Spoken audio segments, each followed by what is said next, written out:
থেকে আইনজীবীদের সাথে আইনি লড়াই করে যাচ্ছে। এটা আমি গর্ববোধ করি। যার ব্যক্তিকে ছাত্রদল করেছিলাম তার জন্য আইনি লড়াই করতে পেরেছি।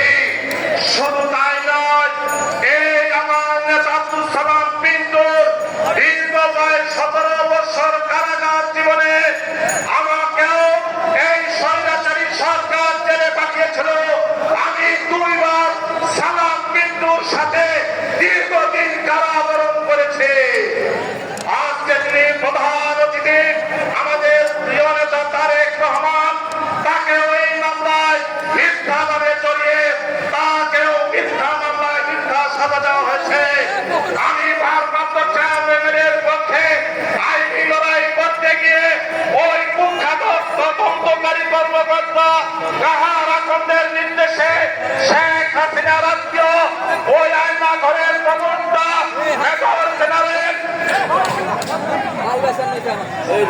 সিদ্দিকের নেতৃত্বে আমাকে প্রায় 3 মাস কারাবরণ করতে হয়েছিল। আমাকে কারাবরণ করে 21 আগস্টের মামলা তারা পুনরায় চালু করেছিল, কারণ আমি এই মামলা হাইকোর্টে স্থগিত করে দিয়েছিলাম। আমি সবশেষে বলবো, যদি একটি ভালো মানুষের নাম বলতে হয় সেটা আব্দুল সালাম পিন্টু, যদি একজন আদর্শবান ব্যক্তির নাম বলতে হয় সেটা আব্দুল সালাম পিন্টু, যদি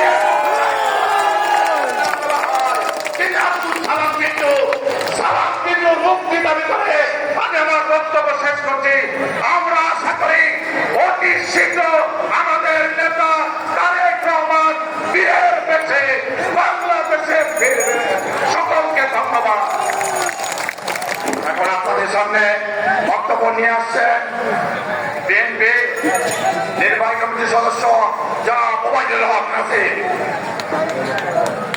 বিসমিল্লাহির রহমানির রহিম।